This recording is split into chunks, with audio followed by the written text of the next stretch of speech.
Dave Jones here again. We're going to do a little bit of a further feature really on the bar chords, the E and A shaped bar chords. There's a video up and PDFs on how to play them. So I'm not going to actually show you how bar chords work or anything in this little video. It's basically just getting you to change between the shapes. And also to develop some rhythmic sort of groove when you're playing between the chords. So what I'll do is, just for a bar chord to start off with, I'm going to start with an A minor bar chord. Now, when you're practicing changing shapes and learning the shapes, the first thing to do is to learn the two shapes, which, like I say, I won't dwell on because there's a video up for that if you want to learn that. But to practice changing between them and also get used to the sounds, very important to be able to distinguish between a major chord and a minor chord. That's your first point of call, to distinguish between two chord types.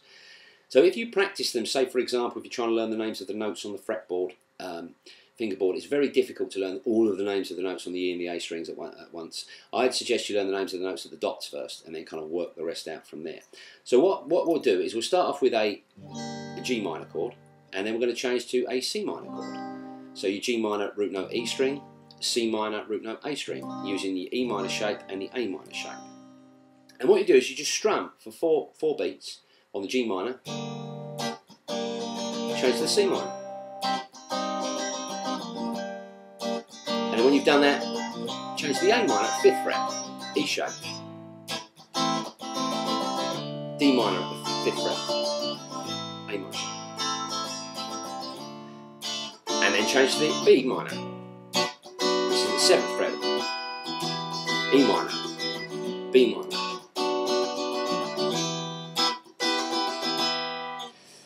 And you just develop like a rhythmic groove, changing between the shapes. It's doing two things. It's getting you, if you listen to the chords, it's getting you aware of the sound of that minor chord.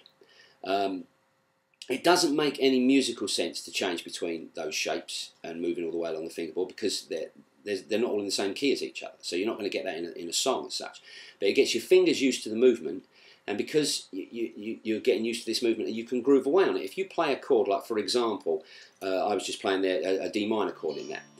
This is a useful technique actually. It's called damping with the fretting hand.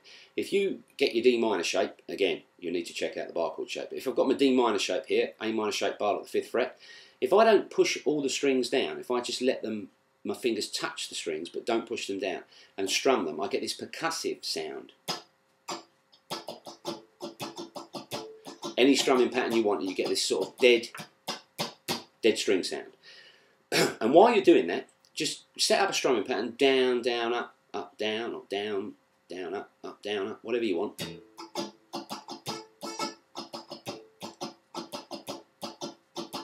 And then when you've got that going, squeeze the chord every now and then, whenever you want it to ring, but you be in control of when it rings.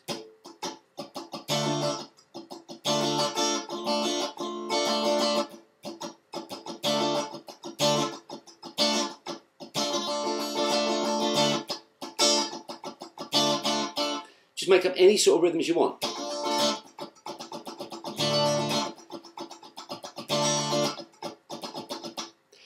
And that'll improve your general sort of groove and how you deal with these chords. And then you can change between the chords, like I was saying.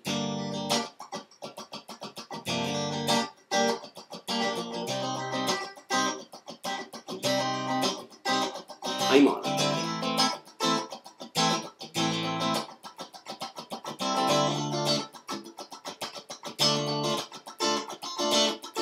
And just groove away endlessly. And then what happens when you've done your minor chords? Do the same with the major chords.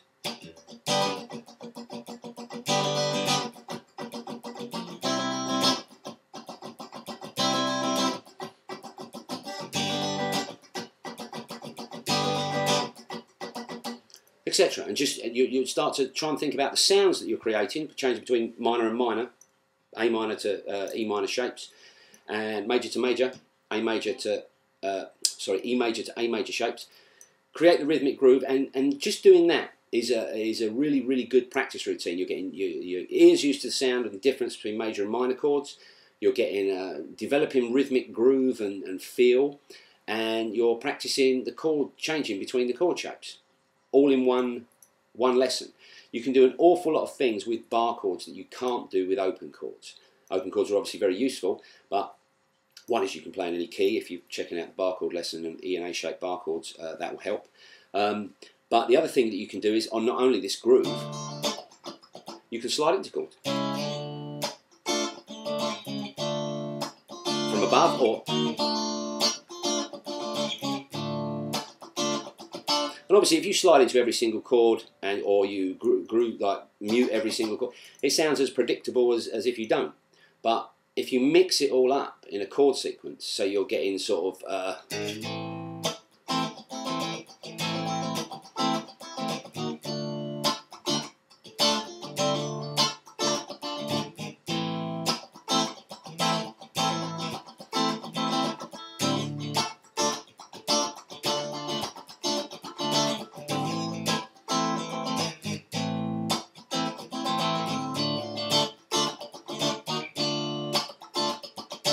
you can groove away endlessly like that, and eventually it will become part of your playing. You'll just kind of, when you want to do it, it will just happen naturally. So it's a good way to practice bar chords, and start with major and minors, and then move on to, again, you could check out the lessons on this, move on to the major, minor, and dominant 7 bar chords, and so on, and practice that sort of thing. It's a good little exercise to practice any chord shape up and down the neck. Bit of rhythmic groove in there, a bit of oral training as well, which is very important. So I hope you found that useful, and I'll see you again sometime.